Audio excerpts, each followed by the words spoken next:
Olá pessoal, sejam bem-vindos a mais um podcast da Medal. E hoje o assunto é o seguinte, o essencial para você da hidráulica móvel. Conosco, o nosso especialista em hidráulica, seu Emerson. Opa, Seja vamos bem-vindo, lá. meu amigo. Vamos lá, mais Que uma bom, apresentação. que bom, meu amigo. Olha só, o objetivo da nossa entrevista de hoje, o nosso podcast, é capacitar os participantes a compreenderem os princípios do funcionamento, os principais componentes, análise de circuitos e as boas práticas relacionadas a sistemas hidráulicos móveis. O público-alvo, atenção, técnicos, engenheiros, estudantes, entusiastas que desejam aprofundar seus conhecimentos em hidráulica aplicada a equipamentos móveis, máquinas agrícolas, de construção, florestais, entre outras. Formato adotado são módulos temáticos com recursos visuais, diagramas, fotos, animações curtas, exemplos práticos que o seu Emerson vai apresentar para nós. É isso aí. Que bom, que bom. Que bom receber o Esperamos- senhor para tanto conhecimento que vai ser compartilhado nesse vídeo. Sim, esperamos que o pessoal absorva, né, o que vai ser comentado aqui e que, se tiver dúvidas, que nos escreva, que nos mande aí mensagens que tentaremos responder Que na medida do legal. possível. Isso que eu ia falar, seu Emerson, é muito importante. O pessoal que fica com alguma dúvida nos vídeos, deixa nos comentários, né? Nossa equipe entra em contato, Isso. enfim. Vocês vão ter o norte. Isso aí, vamos lá.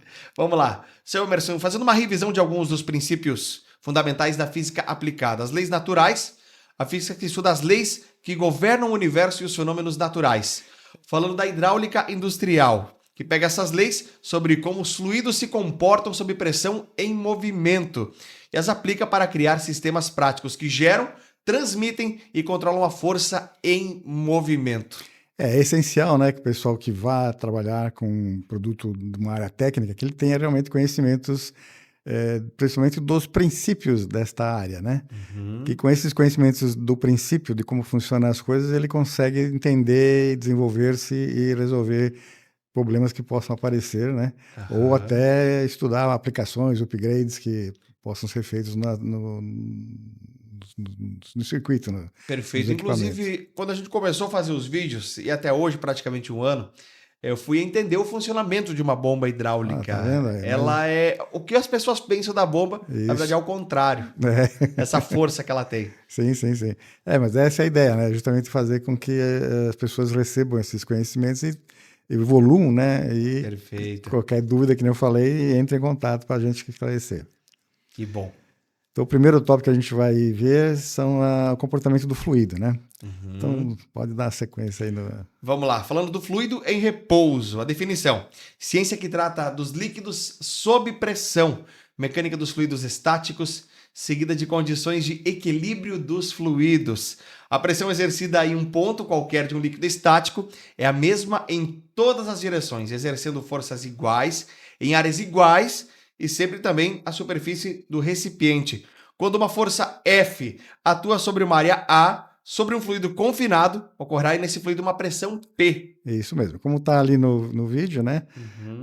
Na tela, o fluido confinado num recipiente que vai contê-lo, né?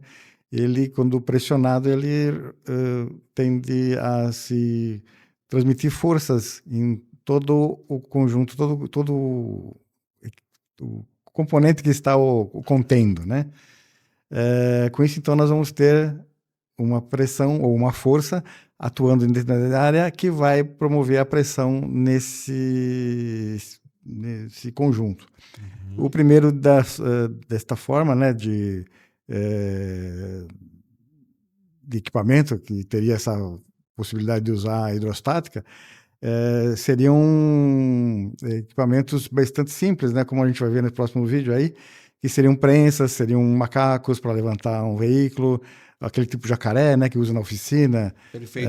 Então, ali que a gente tem, ali tem um fluido confinado, que ao ser pressionado e tendo uma possibilidade dele se expandir em algum ponto, que seria onde o atuador, no caso ali o cilindro, que a gente vai depois comentar também sobre ele, né, os atuadores, possa se expandir, então ele vai transmitir esse movimento. Ou seja, através da pressão, ele vai gerar um movimento. É isso. Então, ele por si só não há um movimento no conjunto que está o contendo, né?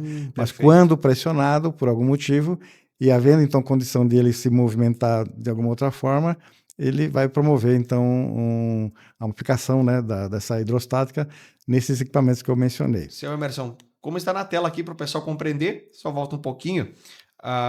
Temos ali uma prensa, isso, que funciona dessa maneira. Isso. O macaco tradicional, que é aquele que a maioria das pessoas tem no carro, no caminhão, e o outro que é utilizado pelo mecânico, funciona dessa maneira. Isso, como você pode ver ali na prensa, que é mais fácil, né? Você tem um cilindro colocado na vertical, onde você vai bombear naquela alavanca, uma bombinha manual, e com isso você vai pressionar, então, esse fluido confinado entre a bomba, pela mangueira, até chegar no atuador, que é o cilindro.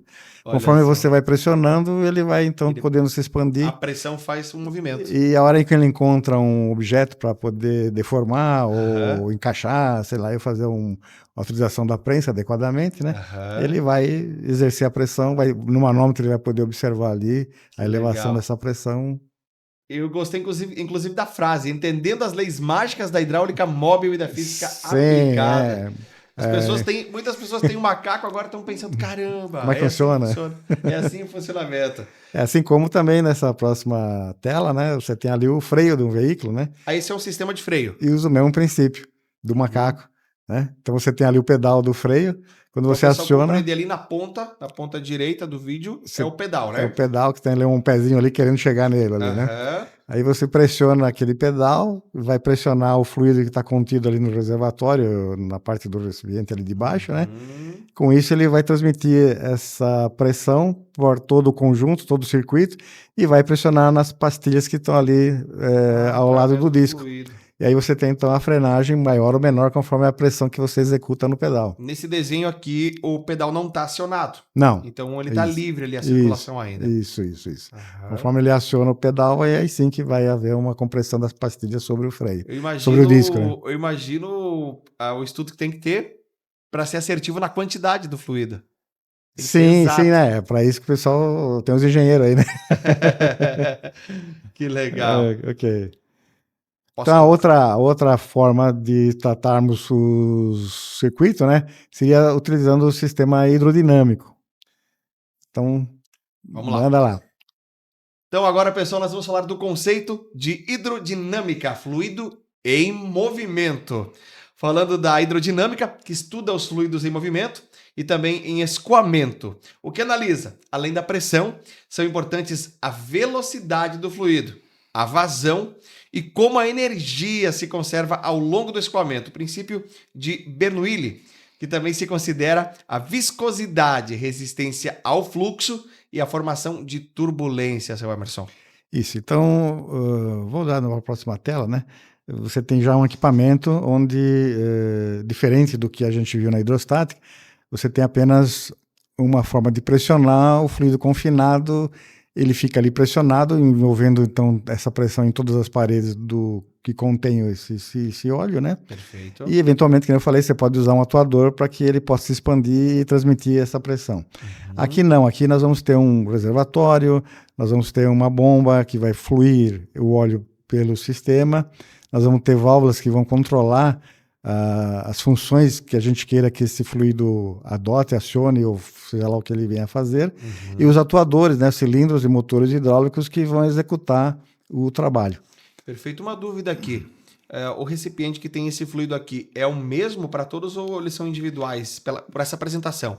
Aqui normalmente é o mesmo, tá? É o mesmo? Você pode ter em algumas máquinas, por exemplo, o cara tem um sistema que vai utilizar bombeamento para o sistema principal da máquina, para a direção e para o freio. Eventualmente ele pode até ter 3 reservatórios distintos aí, né? Perfeito. Um para cada uma dessas aplicações. Normalmente o único que se destaca de ser diferente seria mais o freio. Mas pode ser usado mesmo, sem problema nenhum. Outros preferem usar também um fluido diferente para o sistema de direção. Mas, como eu disse, de acordo com o projetista da máquina. Sim, né? E também com a necessidade. Como se diz, a a necessidade do equipamento em ter ou não um fluido diferente para que ele tenha uma melhor performance. Perfeito. Aí sim que a gente vai selecionar se tem mais ou menos. Olha só que curioso, a gente nunca tinha visto o funcionamento interno da máquina.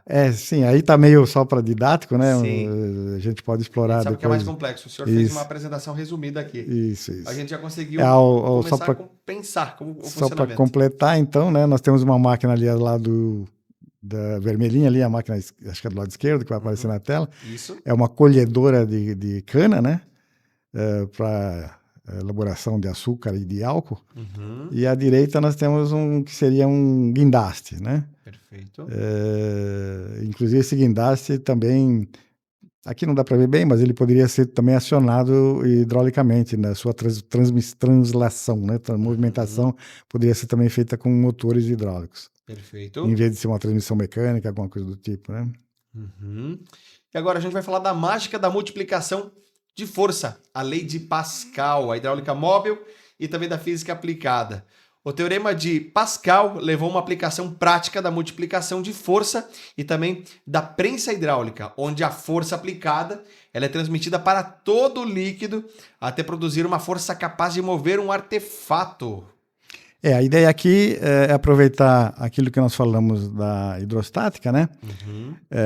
Foi o que o Pascal pensou, que além da gente só pressionar o fluido dentro do recipiente, nós podemos aproveitá-lo, né? Essa pressão. Então, se eu tiver esse lado que eu vou comprimir e o outro lado com uma área diferente, normalmente maior, né?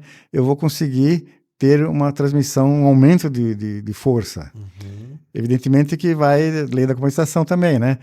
Você vai ter mais força, mas vai ter menos velocidade no movimento daquele cilindro que tem a área maior, que estaria no caso da nossa tela, levantando o veículo ali, né? Ou seja, quanto maior o peso, menor tem que ser a velocidade, é isso? Não, é maior a área onde está apoiada esse peso aí que você quer. Evidentemente, você quer fazer como fosse da prensa, né? Você quer executar uma movimentação, uma deformação, uma elevação de carga, que é o caso aqui. É a força que ele vai gerar. Aqui eu consigo, com uma, que ele coloca no exemplo, né? Com uma área de 1 centímetro quadrado, ele coloca uma força que vai se transmitir, ser ampliada através do outro êmbolo, né? O outro lado deste componente, onde você tem uma área 50 vezes maior, no caso aqui, né? Onde eu consigo, então, levantar com a força de um dedo de um lado, a lógica aqui é didático só, você consegue com um dedo levantar um veículo. Sim. O curioso é, além dessa força do levantamento ali, para você travar, para ficar naquela altura também. Sim, aí já é outro... Aí nós vamos chegar lá. É mais complexo, é mais adiante. Maravilha. Isso aí. A ideia aqui é mostrar essa possibilidade de você multiplicar forças, né? Perfeito. Através dessa lei de Pascal. Esse exemplo aqui é comparado com uma prensa hidráulica, é isso? Uma prensa hidráulica ou mesmo... Hoje já não tem muito mais, mas nos postos de gasolina, né? Você tem ali aquela plataforma que você leva o veículo para fazer troca de óleo ou lavação do veículo, né? Ali, inclusive, não é só hidráulica, né? Porque o cilindro é bem grande. Então, ali você, na realidade, ali você tem uma mistura de pneumática e hidráulica. Porque quem aciona a elevação daquilo lá seria o ar comprimido do sistema pneumático. Porém, a elevação da carga é através de óleo hidráulico.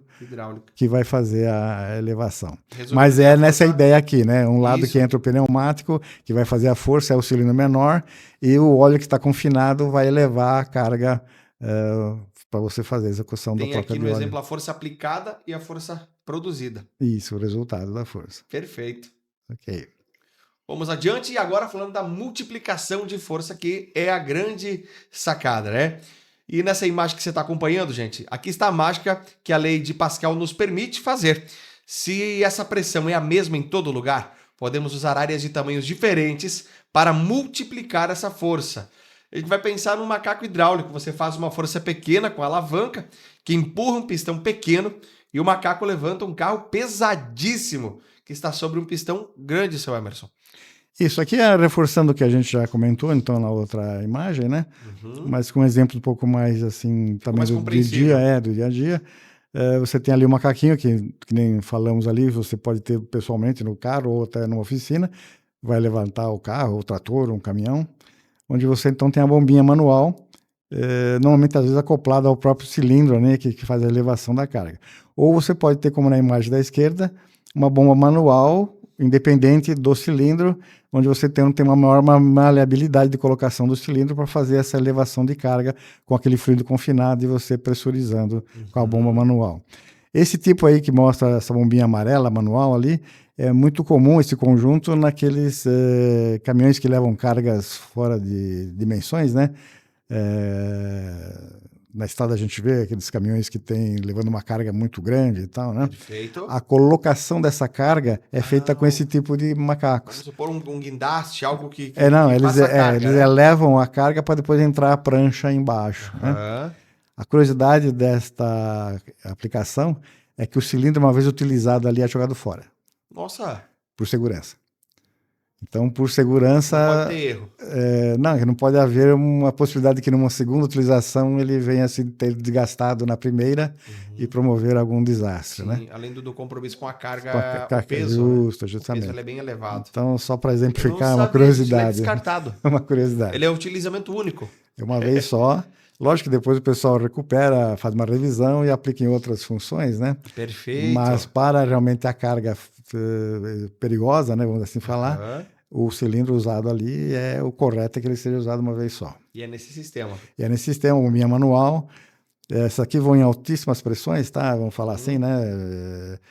Justamente para poder alguns conjuntos de macacos fazerem a elevação da carga que tem dimensões e pesos normalmente fora do padrão, né? Para que o caminhão possa se colocar abaixo da carga. Eu achei bem curioso aqui, vendo a bomba hidráulica manual, aquela do canto direito ali, seu Emerson, né? Sim. O pessoal que não estão trabalhando um desses macacos já. Você vai lá, bomba, né? Bombeia. E aí, para soltar, ele tem um parafuso. Tem uma valvulinha aqui, isso. Ele alivia aquela pressão. Aí ele alivia, joga de volta para o reservatório da bombinha, que é aquela parte amarela, o óleo que foi introduzido no circuito. Dentro ele tem 2 reservatórios, daí não, é um só. Outra curiosidade, aproveitando que houve um caso recente de uma pilota, né, de 20 e poucos anos, que estava transportando uma artista de televisão e o avião não baixou o trem de pouso. E ela teve que dar voltas ali no aeroporto em São Paulo para poder regularizar. Perfeito. O que essa pilota fez? Usou o sistema de emergência do avião, que é uma bombinha dessa para fazer o trem de pouso descer. Ele é nesse sistema aqui. Porque o sistema automático, normalmente o avião tem 2 sistemas automáticos hidráulicos, né? Sim. E pelo jeito não funcionou nenhum dos 2, algum problema ocorreu, e aí tem o terceiro, que é através de uma bombinha dessa. Foi no raiz mesmo. Foi lá na raiz, ela foi... Olha Por isso que levou um tempinho, que uma vez ela estava tentando resolver o problema com o sistema automático, né? Sim. Quando ela viu que não conseguiu, ela lançou mão de a bomba manual. Que bom que tem esse sistema. Que é uma coisa dessa daí. Que bom, Zé. Bem legal esses exemplos que as pessoas se conectam, né? Sim. Ele está muito presente no nosso dia a dia e muitas vezes a gente não percebe. Sim, é isso aí. Vamos lá. Como isso acontece? A pressão P é força F dividida pela área A, onde a força atua. E ali nós temos a fórmula. Como a pressão é a mesma nos 2 pistões, pequeno e grande, e se imaginarmos que a área de pistão grande for 10 vezes maior que a do pistão pequeno, a força no pistão grande também será 10 vezes maior. Aí você tem a fórmula ali, vezes 10. Portanto, se a força no pistão pequeno for F1, 10 quilos, e a área A1 são 5 centímetros quadrados, é isso? Isso, 5 centímetros quadrados. Também temos a pressão, que será ali conforme está especificado. E se a área do pistão grande for 10 vezes maior, então também temos a fórmula ali. Queria que o senhor ampliasse para a gente essa informação conforme está nessa apresentação. Aproveitei e coloquei aqui, junto com a simbologia dos elementos da fórmula, né? As unidades mais comuns, que no caso da força é quilograma força, alguns preferem chamar assim também, e a área, que é em centímetros quadrados nesse nosso meio da hidráulica, né? Então, com isso, a pressão fica com a unidade de força sobre a unidade de área. Então, seria quilograma por centímetro quadrado a unidade de pressão. Essa é a fórmula, a conta, resumindo. Isso. E como está ali na tela, um exemplo ali, que é a força 1, que é do elemento humano ali, fazendo, tem 10 quilos, ele está pressionando, numa área de um cilindro de 5 centímetros quadrados. Esse óleo confinado, ele é pressurizado a 2 kg por centímetro quadrado, que é o resultado da fórmula ali de força sobre a área. Essa pressão que atua em todos os pontos do conjunto que está, do equipamento que está contendo, vai encontrar a outra área 2, que é possível se movimentar, né? Ela não é fixa, ela não é rígida.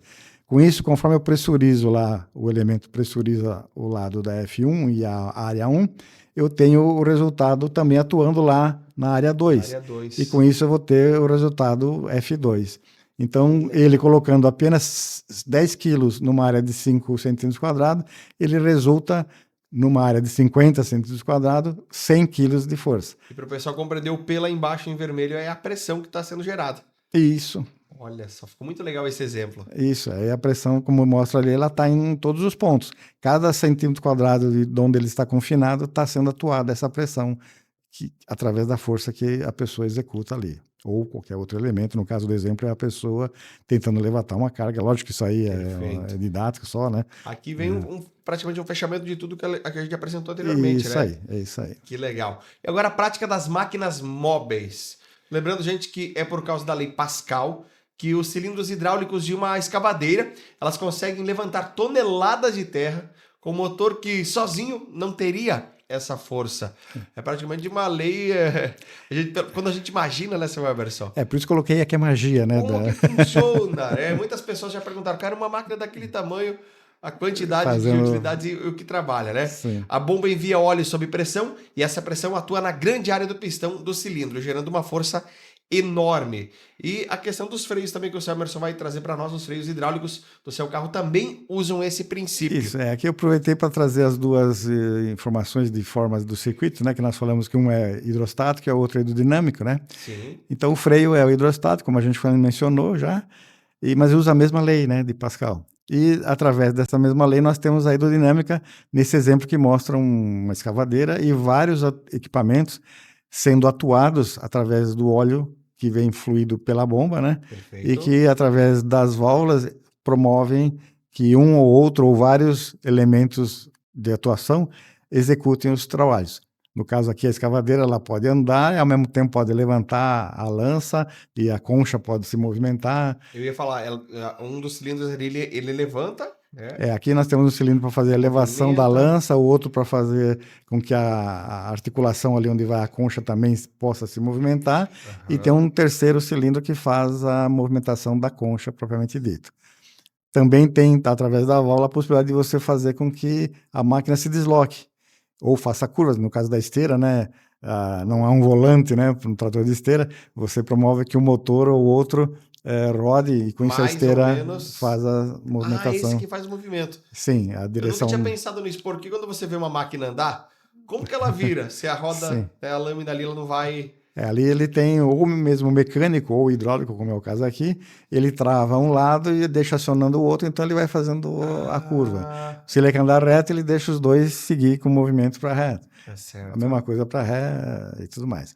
A vantagem, nós vamos ver depois no sistema hidráulico, numa máquina como essa, por exemplo, que a mesma velocidade que ele está indo para frente, ele pode retornar de ré. Ele tem a mesma força. A mesma força, a mesma velocidade. Perfeito. Não há necessidade de parar por dar embreagem, não. É o mesmo. Só o duro é o operador ficar dentro da cabine, né? Sim. Mas ele pode estar indo e acionando a alavanca, ele pode dar uma ré e ele volta ao mesmo tempo, com a mesma velocidade, com a mesma força. Que legal. Essas são, depois nós vamos ver as vantagens e desvantagens da hidráulica, mas essa é uma das vantagens, que é a mudança de direcionamento, né, do equipamento. Perfeito. Okay. Vamos em frente. E agora entendendo as leis mágicas da hidráulica móvel e da física aplicada. E segunda mágica, nada se perde, tudo se transforma. Aí só para... aqui nós estamos usando o Bernoulli, né, usando essa ideia, mas na verdade veio tudo isso nada se perde, tudo se transforma, do Lavoisier, né, que era um químico, onde ele chegou a essa conclusão, né, através da química, que na verdade na natureza nada se perde. Na verdade, tudo vai se transformando de uma coisa em outra.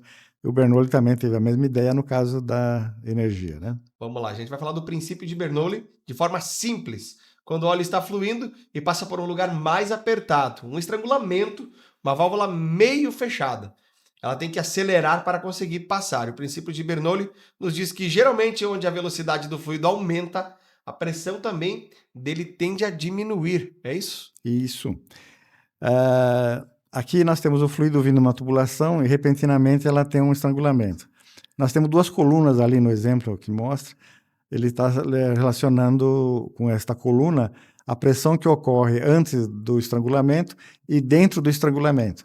Então você vê que você tem uma altura de coluna antes e durante o estrangulamento da passagem do fluido uma redução. Então quer dizer que a pressão nesse ponto ela é menor. Com isso, isto ocorre em função de que a velocidade, já que o volume de fluido tem que ser o mesmo que está vindo de uma forma, de uma dimensão do tubo, e ela tem que passar por aquele tubo menor na mesma velocidade, no mesmo tempo, né? Ou seja, não na mesma velocidade, mas no mesmo tempo, a velocidade se amplia. Quando se amplia a velocidade, se diminui então a pressão nesse tubo de Venturi, que a gente também chama. Ele é mais velocidade e menos pressão através do estrangulamento. Isso. Então, inclusive, por aí é o princípio onde você utiliza as pistolas de pintura. Ah, perfeito. Você coloca o líquido abaixo no reservatório, você tem ali a mangueirinha do ar comprimido, que é a mesma coisa, né? É fluido também, né? Quando você aciona o gatilho, você faz o ar passar por uma restrição ali, onde ele então está ligado, que nem não está o tubinho com a menor coluna, estaria ligado com o reservatório da tinta, né? Ele vai puxar. Aí ele entra e olha só. Por isso que ele gera aquela pressão. O spray, né? A pressão não ocorre. Ali ele já está leve, sem pressão, simplesmente a tinta está com velocidade. Que aumenta a velocidade, né? Então ela sai com velocidade então, quanto mais você aperta lá no registro, mais velocidade você vai dar. Olha só, é legal esses exemplos. Sim, aproveita a gente se conecta, né? Que é mais fácil de entender, né? Como eu falei anteriormente, a hidráulica ela tá no nosso dia a dia, a gente não percebe. Sim. E vamos dar sequência, vamos ver mais alguns exemplos aqui. A gente vai falar da conservação de energia. A segunda mágica, nada se perde, tudo se transforma. Foi exposto por Daniel Bernoulli em sua obra hidrodinâmica de 1738 e expressa que num fluido ideal, sem viscosidade nem atrito, em regime de circulação por um conduto fechado, a energia que possui o fluido permanece constante ao longo do seu percurso. Mas atenção, no mundo real sempre temos atrito, o óleo roçando nas paredes das mangueiras e passando por curvas e válvulas que gera calor. Essa energia que vira calor é uma perda para o trabalho útil que queremos fazer, mas a energia total, incluindo o calor, ainda se conserva. É isso aí. Quando a gente mexe com essa área, nós podemos levar em consideração qualquer tipo de fluido, né? Então pode ser aqui, lógico, a gente dá ênfase ao óleo hidráulico, mas o próprio água numa tubulação ou no rio, ou o ar, como nós falamos agora há pouco do exemplo, né? Então, nessa parte mais superior ali, aquela vista superior que mostra um fluido trafegando por um conduto e várias setinhas, você pode, inclusive, quem tem um rio próximo, como nós temos aqui, né, o Rio do Peixe, tal, você pode ficar na margem, você vai observar que no leito principal do rio, vai mais lento. Ele vai mais rápido. Mais rápido ao contrário? Sim. Eu achava que era o contrário. Não, você pode observar que você não foi na leito do rio, você não pesca. Eu não sou pescador, na hora de falar a verdade. Os pescadores vão se conectar aí. É isso. Então, na parte principal do leito maior do rio, o que acontece? Você tem uma cavidade maior do leito. Então, há um volume de água maior ali. Então, ela flui mais livremente. Entendi. Conforme você vai vindo para a margem, você vai encontrando as paredes do leito do rio, vai contendo um atrito maior. O atrito é mais influente nesse volume que trafega na margem do que no meio. Eu nunca tinha entrado no rio e não tinha percebido isso. Eu achava que era o contrário. Precisa pescar mais. Vamos pescar. Então, a mesma coisa ocorre na tubulação. Olha aí. O óleo que está confinado ali no tubo, está trafegando, né, através da vazão, né, que é imprimida a ele. No centro desse volume do óleo dentro do tubo, ele flui mais rapidamente. E nas extremidades ele tem um atrito que vai tentando reduzir essa movimentação, né, vai dificultando a movimentação. Então, nós temos perdas de energia por esse fato, né? Além do próprio óleo, as moléculas se atritarem umas nas outras, né, mesmo ali no meio, mas principalmente na parede que contém, nós vamos tendo um atrito maior. Isso gera atrito e, consequência do atrito, gera-se calor. Então, circuitos, por exemplo, mal dimensionados, volumes excessivos para aquela tubulação, nós temos sempre um aquecimento indevido, né, um aquecimento maior. Isso é promovido pelo atrito. Seu Emerson, o senhor deu o exemplo da água, e aqui nessa parte do canto esquerdo, embaixo aqui, qual é esse exemplo aqui? Ali seria uma válvula que pode ser tanto de fluido como água ou qualquer outro tipo de fluido, ou mesmo óleo, né? Uhum. É de uma dimensão boa essa válvula, é uma válvula grande, através pode-se ver pela forma com que ela é fixada, né? Perfeito. Mas naqueles pontos que vai mudando de cor de verde para o vermelho, nós temos uma elevação de velocidade. Uhum. Ali justamente nós estamos mostrando que para aquela obstrução ali, que a válvula, a função dela é justamente controlar ali o volume que você quer que passe, né? Perfeito. Você tem então, pelo ponto de estrangulamento, um excesso de velocidade. E ao mesmo tempo, acima dela você tem uma coloração azul. Isso. Ali você tem já um fluido indo para pressões baixas, né? Como nós falamos, né, que você tem uma restrição, né? Perfeito. E ela pode chegar até a formar um vácuo, essa coloração azul, dependendo do estrangulamento que você faz, né? E aí é um fenômeno que a gente vai ver mais para frente, vamos estudar, mas que chama-se cavitação. Perfeito. Então, quanto maior a cor aqui, maior é a pressão. Mais cor indo para o vermelho, maior a velocidade Uhum. e menor a pressão, né? Quando a pressão se torna azul é porque já está indo tendendo a vácuo. Perfeito. Vamos em frente e agora a gente vai falar na prática das máquinas móveis industriais. E uma mangueira, quando estiver dobrada, amassada ou de passagem, estiver estrangulada, o fluido vai ter dificuldade para passar, vai acelerar nesse ponto, perder pressão depois daí e pior, vai gerar calor. Na prática, em nossa área de atuação, a máquina, o equipamento pode perder força e superaquecer.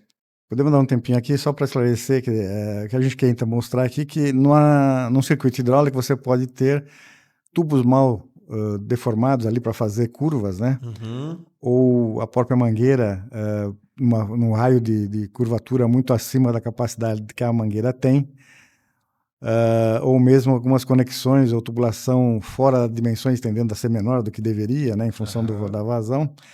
O efeito vai ser mais ou menos parecido com o que a gente comentou antes e também com o exemplo mais prático ali da foto da pessoa com o dedo na ponta da mangueira, né? Bem comum. É isso. A turma sempre fala, que pressão maior que eu estou dando aqui na mangueira quando eu aperto, né? Na verdade, sim, ele está dando uma maior pressão, mas do dedo dele para trás, para dentro da mangueira. Para frente, ele tem uma velocidade maior do óleo em função da restrição que ele promoveu ali na passagem da água. Então, quanto mais ele restringe, mais velocidade ele dá, mais longe vai a água que se conseguiu passar, né? E toda ela vai passar de qualquer forma, né? Mas aumenta então a velocidade. E a pressão você tem promovida para dentro. O mesmo, evidentemente, ocorre. E como eu falei, nesses pontos que você tem uma deformação, uma curvatura mal feita, uma conexão com restrição de passagem, nós vamos promover esse mesmo aumento de pressão para que o óleo passe por esse ponto. Então, nós vamos aumentar o atrito, como já dissemos, né, anteriormente, vamos aumentar a geração de calor em função do atrito. Perfeito. A gente tem aqui a energia dentro desse óleo não some do nada. Ela apenas muda de forma. É como mágica, mas é física. Por isso que o dimensionamento correto dos componentes é de suma importância. Esse equipamento aqui na lateral direita, ele... O que ali significa? É um exemplo meio... Só para dar uma ilusão aí, né? Temos uma bomba, né? Seria aquelas duas engrenagens ali, seria uma bomba de engrenagem. As duas engrenagens e a bomba, é isso? Isso. Perfeito. Tá ali em corte, né? Só um efeito didático. A coloração azulada para roxo seria a sucção e o outro lado vermelho seria a pressão. Nós vamos ver que as bombas nesses sistemas hidrostáticos elas não permitem que o óleo retorne por uma questão de projeto e das componentes internas que promovem com que ela sempre o óleo que é captado e jogado para frente no circuito ele não consiga retornar de jeito nenhum. A não ser que tenha desgastes, né? Aí sim nós vamos ter uma perda interna em função desse desgaste. Mas quando o equipamento está em condições, bem com boas manutenções, ele sempre manda o fluido para frente, não deixando retornar. Perfeito. Então é essa parte de coloração vermelha. E ali de para frente a gente tentou colocar uma válvula fazendo uma restrição, que então está mudando de cor ali para o amarelo, em função da restrição. Aqui nesse canto também tem os registros. Do lado nós temos uma válvula só para efeito já prático, o pessoal já ir tendo contato com os equipamentos da hidráulica, né? É uma válvula controladora de fluxo, onde está ela em meio corte ali, didático também, e o símbolo do sistema de mostrar, né? Simbologia, né? Está me faltando a simbologia da válvula. Então a válvula do lado esquerdo, ela está vindo o óleo da posição A, tem a coloração vermelha porque ela não consegue passar por aquela válvula que tem uma mola e a esfera, e sim ela é obrigada a subir e passar pelo tanto que eu consigo deixar no registro, ou cá entre nós na torneira. Perfeito. Uma torneira, é uma Como se torneira. fosse um registro, né? Uma É torneirinha. uma torneirinha. Então você abre mais, passa mais o fluido, fecha, vai passar menos. Uhum. Mas então você vai promover uma pressão e vai promover também um atrito, evidentemente, vai promover um aquecimento. Então, cada válvula que você coloca no circuito tem que levar em consideração, quando projeta a máquina, né, todos esses pontos que possam vir a Por isso que é gerar importante ser assertivo. isso. E a válvula do lado direito está mostrando o movimento ao contrário. Ela é bidirecional, né? Então, ela pode vir do lado direito, passar pela válvula que tem a esfera, né? Ela vai empurrar a esfera e vai deixar passar livre, sem promover tanta pressão, porque ela não está restringindo, né? Perfeito. E ao lado tem um símbolo, né? Que é o giclée, né? Seria aquele duas meia-luas ali com a seta cortando no meio. Você está mostrando que você pode controlar aquele giclée, Esse é o significado aumentar e do diminuir símbolo. a passagem do fluido num Uhum. sentido e embaixo a válvula, como tem aquele V ali com a esferinha, né? Uhum. A esferinha assenta no V e não deixa o óleo passar, né? No movimento ao contrário, o óleo vem do lado do V, empurra a esfera e deixa passar livre. Então ela pode passar livre de um lado e restringida do outro lado. Ficou mais compreensível. Isso. Vamos em frente. Vamos lá. E agora falando de hidráulica móvel e da física aplicada. Vamos falar do trabalho. A força bruta 1 do óleo. E aí agora a gente tem uma frase aqui de Arquimedes, é isso? Isso, famoso. Dê-me uma alavanca e um ponto de apoio e levantarei o mundo. O movimento de um objeto através de uma distância.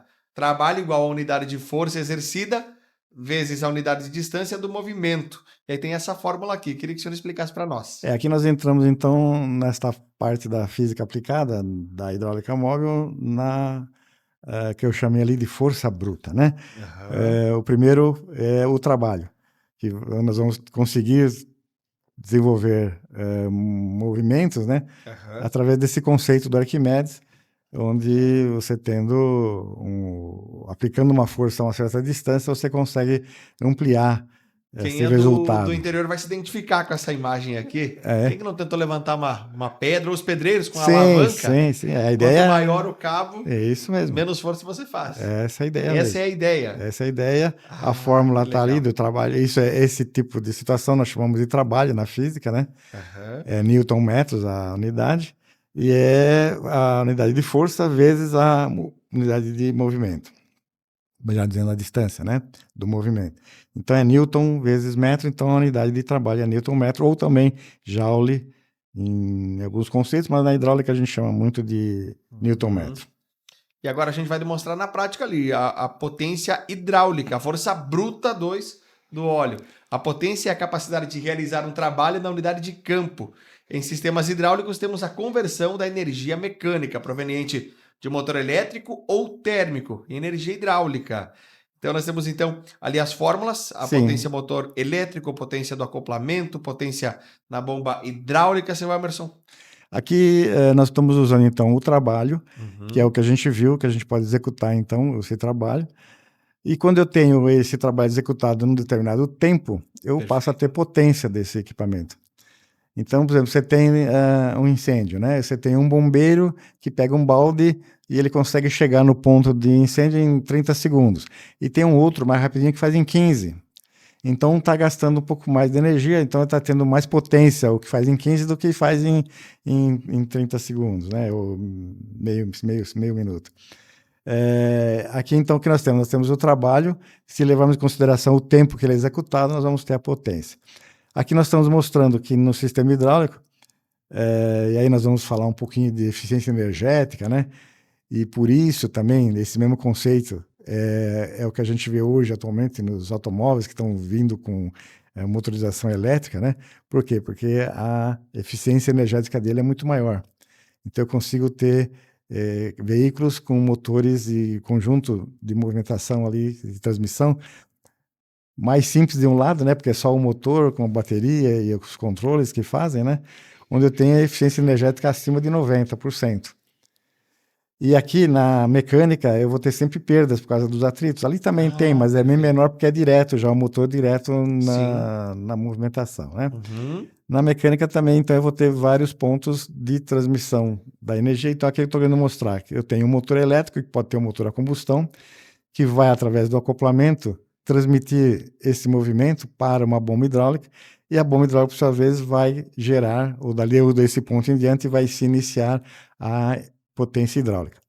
Mas então eu passo de uma potência que pode ser elétrica, pode ser mecânica, de um motor, para um acoplamento, que é uma outra potência mecânica, que eu vou ter que gastar ali um atrito, vai ter uma perda ali, para depois introduzir essa potência na bomba, e essa bomba vai transferir toda essa energia em energia hidráulica, ou em potência hidráulica. Então são perdas que eu vou tendo, e aí eu vou ter, então, a eficiência energética. E aqui eu mostro que você tem, então, as unidades correspondentes a cada potência, né? A elétrica, o acoplamento, que é mecânico, e a hidráulica, com as unidades mais comuns ali. Nós vamos ver depois, no decorrer do treinamento, que apesar da hidráulica ter uma eficiência energética muito baixa, em torno de 60% a 70% no conjunto total, né? Entre o que você fornece e o que você tem lá no atuador, no cilindro, no motor hidráulico, ela tem uma série de vantagens da instalação, da facilidade de colocar os equipamentos, da transmissão da alta força que você pode conseguir. Perfeito. Então, ela, vamos dizer assim, apesar de tudo, é bastante utilizada, evidentemente, como um automóvel, né? É vantajosa. Onde você, na verdade, perde os 70%, 60% você perde de energia da gasolina que você coloca até você conseguir andar com ele. Tá. Tudo isso aí foi jogado fora. Uhum. Energia que foi transformada e foi perdida, né? Nas passagens de energia de uma forma para outra. Mas nós temos que lançar a mão, né? De utilizar, e as eficiências mais modernas, mais eficientes, são ainda novas, né? Ainda temos que aprender bastante para ainda utilizá-las. Nós vamos capacitando, vamos evoluindo. Vamos evoluindo aí. Vamos em frente. E agora, na prática das máquinas móveis. É a potência hidráulica que define o quão rápido e com quanta força a máquina consegue trabalhar. Portanto, ao projetarmos um circuito para um equipamento, devemos sempre verificar qual a potência que ele necessita, entre outros atributos para o desenvolvimento do circuito até a bomba hidráulica. Como vimos, a bomba hidráulica transforma a potência mecânica do motor da máquina e também a transforma em potência hidráulica através da pressão e também as vazões definidas. Isso. Então, na potência hidráulica, nós vamos ter basicamente força, né, através da pressão. Perfeito. E velocidade através do volume de óleo, né? Essas duas funções aí, as duas unidades é que vão me dar a potência hidráulica. É comum o pessoal imaginar que um circuito, quando ele vai projetar numa máquina, o engenheiro lá, ele partiu da bomba, do motor que ele tem. Na verdade, ele tem que partir do atuador. O que vai fazer a máquina? Quantos cilindros vão ter? Que força vai ter o cilindro? Que motor hidráulico ele vai colocar? Se vai ter motor? Qual é a torque? Qual é a potência que ele vai necessitar? Para dar, uma vez definida esses equipamentos, a gente chegar até a bomba, até o reservatório e até que motor vai acionar essa bomba. Entende? Nós vamos ver isso no decorrer dos vários outros tópicos, né? Perfeito. Mas usando, então, esses princípios que a gente comentou aqui. Nós temos do lado esquerdo ali um circuito, a simbologia de um circuito hidráulico, né? Mostrando a bomba, de vazão variável, filtro, válvulas, enfim, tudo isso a gente comentar.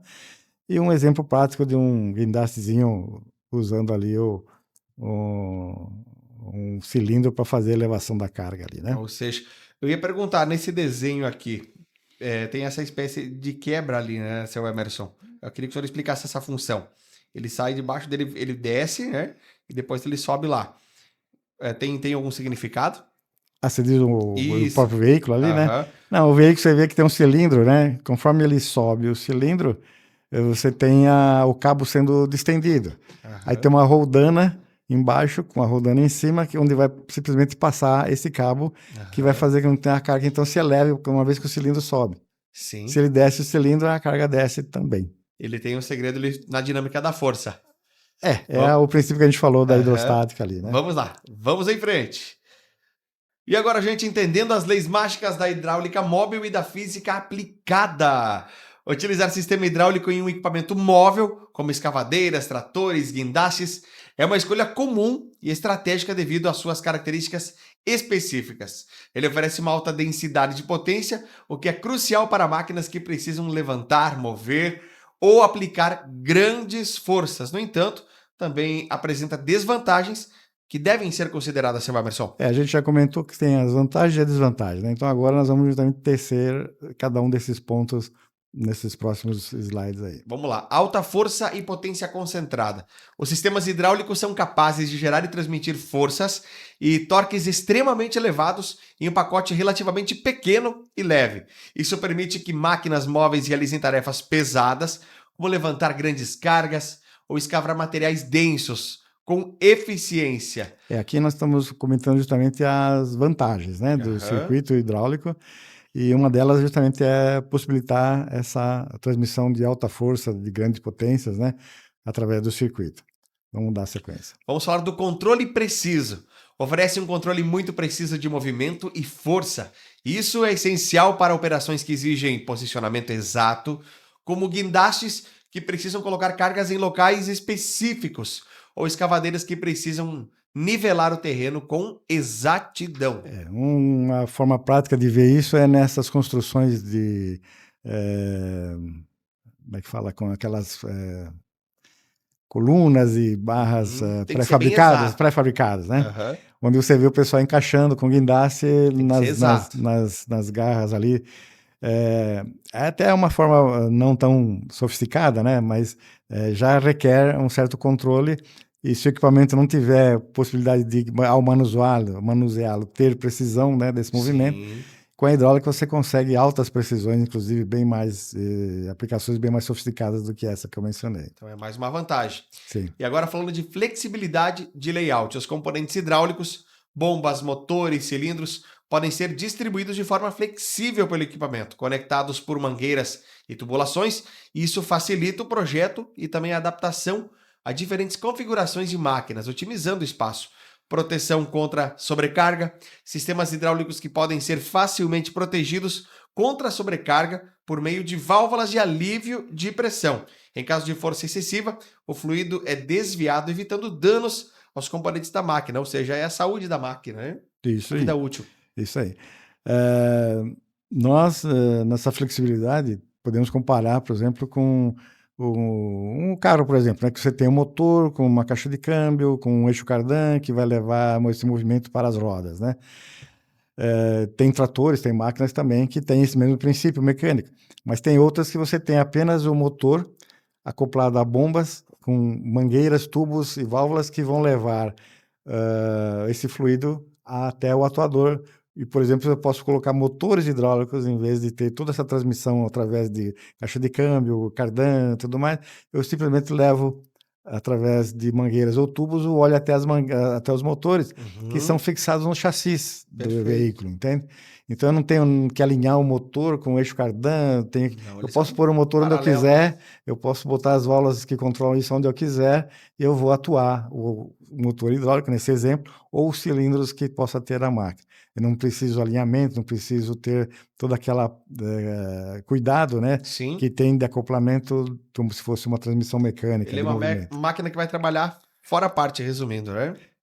E agora também falando de mais uma vantagem, autolubrificação e também a longa vida útil. O fluido hidráulico lubrifica continuamente as partes móveis do sistema, o que contribui para uma maior durabilidade dos componentes e reduz também o desgaste. Isso. Os sistemas utilizam óleos que, na verdade, são óleos que podem também lubrificar, né? Além de transmitir a energia, né? Por isso que eles são chamados de óleo hidráulico, mas eles também têm o poder de lubrificação. Então, os componentes já são projetados, já são criados, levando em consideração que eles serão lubrificados, que eles serão aliviados os atritos dentro do mecanismo do equipamento, através do próprio fluido que está sendo usado para transmitir a energia. Ele trabalha e auto se lubrifica. Isso mesmo. Perfeito. Resposta rápida. Sistemas hidráulicos tendem a ter uma resposta rápida aos comandos, o que é importante para a agilidade e também a eficiência das operações em campo. Isso. No caso, você pode ver isso em máquinas operando que tenham trações hidráulica, né? Em que elas podem ir para frente, até hoje eu comentei agora há pouco, né? Elas podem ir para frente e a mesma marcha e velocidade que elas estão indo para frente, ela simplesmente dá a ré e ela volta nas mesmas condições de velocidade e força para a ré. Então ela inverte o movimento. Aqui eu dei exemplo da movimentação do veículo, mas isso ocorre com um cilindro movimentando uma carga, ou um motor hidráulico movimentando uma esteira. Então você pode fazer a esteira transcorrer, né, movimentar-se para um sentido, e é só dar um movimento inverso no comando hidráulico que ela inverte ao mesmo tempo, no mesmo instante, para a direção contrária.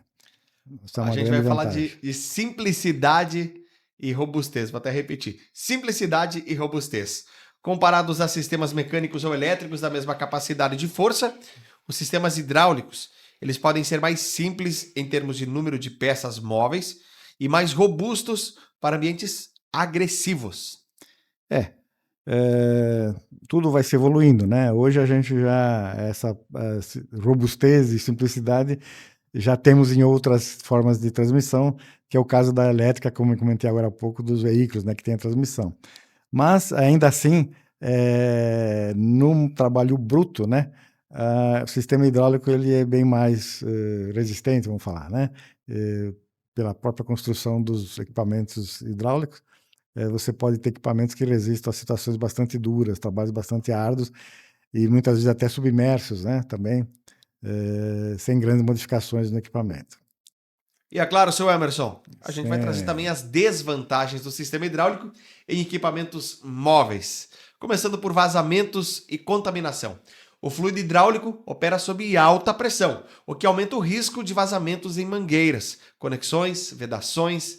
Vazamentos não só causam perda de fluido, mas também poluição ambiental, mas também podem ser perigosos. Além disso, a contaminação do fluido por partículas ou água pode comprometer seriamente o desempenho e a vida útil dos componentes.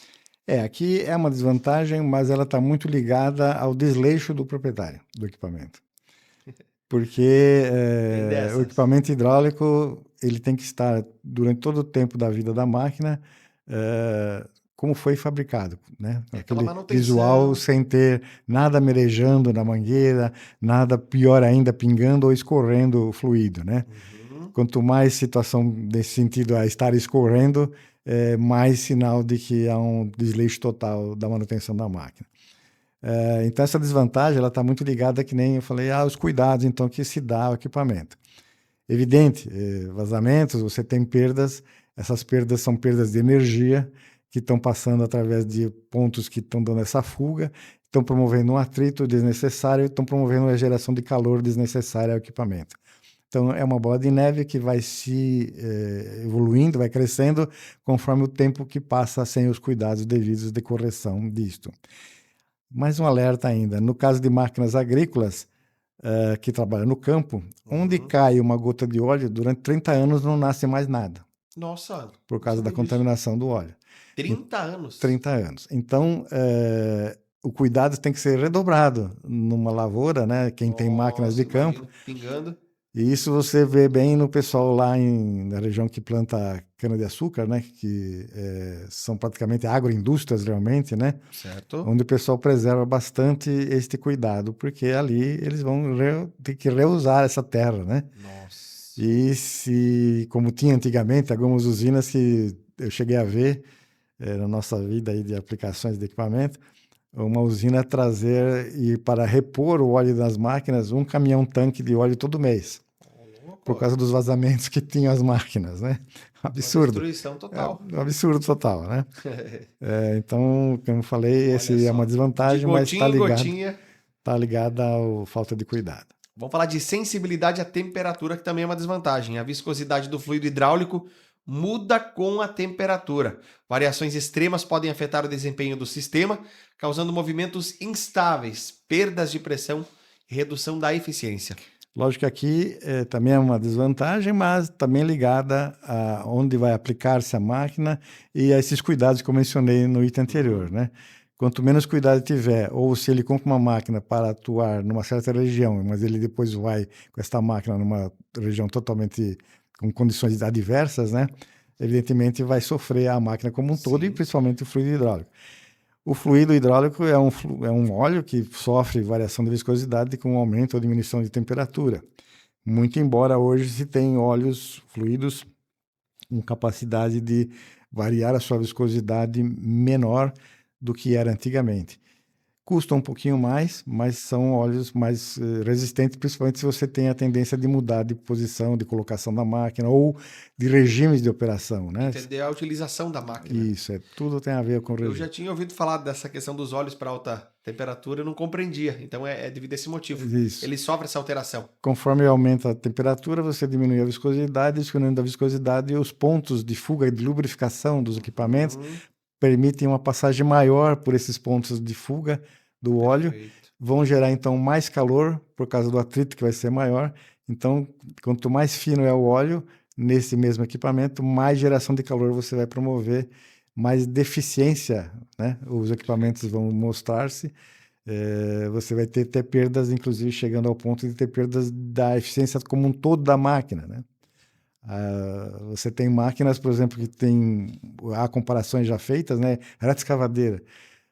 Uma máquina bem cuidada com uma máquina não cuidada, né? Ela chega a trabalhar 1,5 vezes a mais a máquina bem cuidada do que a não cuidada, justamente por causa dessas perdas, por causa dessa eficiência aqui dos vazamentos internos aí. Então, atenção, gente, aos lubrificantes. Também perdas de eficiência. Há perdas de energia significativas na conversão de energia mecânica para hidráulica e em seguida novamente para mecânica. Isso ocorre devido ao atrito do fluido nas tubulações, vazamentos internos e também ineficiências das bombas e motores.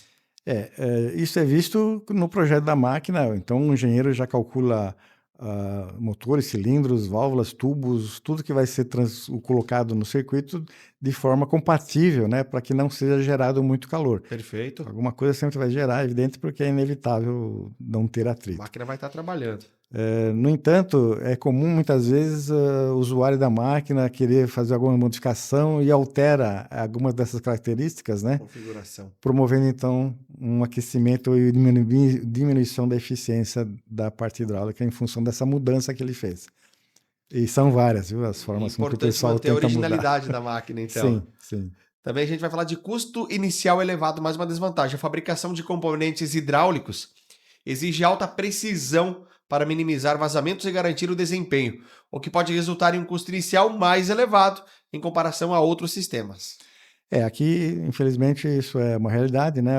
Quando você implanta o sistema hidráulico, ele tem um custo inicial elevado, que deve ser amortizado pela utilização, pela facilidade de manusear o equipamento, pelo desempenho que vai ter. Então, tudo isso tem que ser levado. Por isso que é desejável que não se faça alterações sem estar apoiado em alguém que entenda exatamente o que está sendo feito. Capacitado. Isso.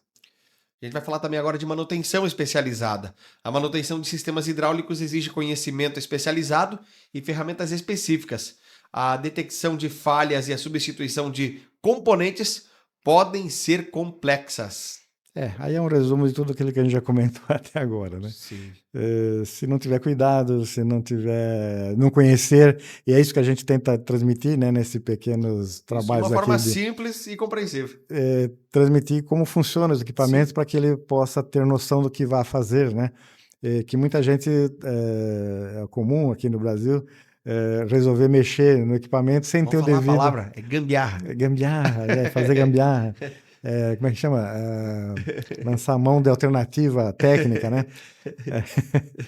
Mas tudo isso promove justamente um desgaste maior do equipamento. Então tem que ter gente que saiba o que está fazendo. Qualificada. Mais uma desvantagem, risco de incêndio para alguns fluidos.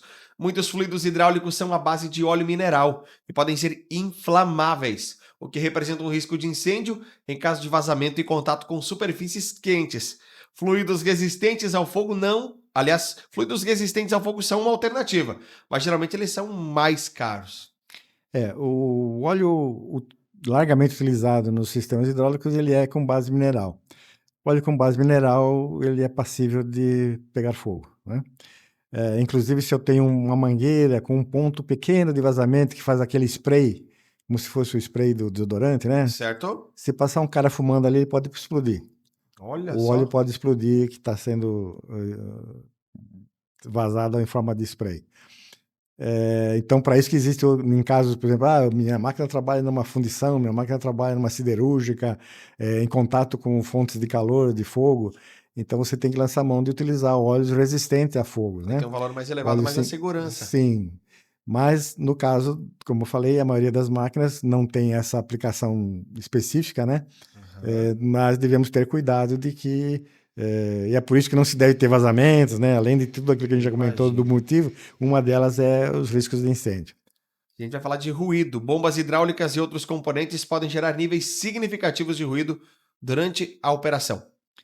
Máquinas mais antigas sofrem essa parte que utilizam bombas projetadas já há longo tempo atrás, aí, né? E com motores também de combustão antigos, ruidosos, né? Hoje os equipamentos são mais silenciosos, né? Sim. Tanto na parte de motorização como na parte do sistema hidráulico como um todo. De qualquer forma, a bomba é uma das fontes que gera um pouco mais de ruído no sistema. E se tiver válvulas trabalhando com velocidades excessivas, né, não bem dimensionadas, também a gente vai ter ruídos ali. Mas hoje, como eu disse, os conjuntos hoje de máquinas estão mais bem equipadas, os equipamentos em si não dão tanto problemas de ruído. E agora, gente, vamos falar da escolha de um sistema hidráulico em um equipamento móvel. Depende da aplicação específica, da força necessária, do ambiente de operação e dos requisitos de controle. As suas vantagens geralmente superam as desvantagens para aplicações que exigem alta potência e controle preciso em espaços compactos. O ideal é justamente você saber o que você precisa estar fazendo e comprar a máquina adequada a esse seu trabalho. E, enfim, usando esse conceito aí, você vai poder estar usufruindo das vantagens, né, da sistema de automação com óleo hidráulico. Então, minha gente, espero que vocês tenham gostado. Nós estudamos até aqui as leis mágicas da hidráulica móvel e da física aplicada. E a seguir vamos explorar o sangue do sistema, mas isso é assunto para o próximo vídeo. Isso, no próximo nós vamos falar sobre os fluidos hidráulicos, quais são as suas características, as suas propriedades, que legal. os cuidados que nós vamos ter. Mas é para a próxima. Isso, gente, foram alguns minutos de aprendizado praticamente de uma faculdade. Eu aprendi muito. Seu Emerson, muito obrigado. O seu Emerson que é especialista em hidráulica lá do Grupo Medal. Leve um abraço a toda a família da Medal, a toda a equipe, a direção, aos funcionários, a toda essa equipe que faz todo esse trabalho maravilhoso, elogiado, que a gente admira muito do Grupo Medal. Muito obrigado. Essa é a nossa ideia mesmo. Perguntas, pessoal, mandem perguntas aí, deixa nos comentários. Também a gente vai ter os recortes desses vídeos, enfim. Tem muito material disponível para você nos nossos próximos vídeos também. Um abraço, esse foi mais um podcast do Grupo Medal.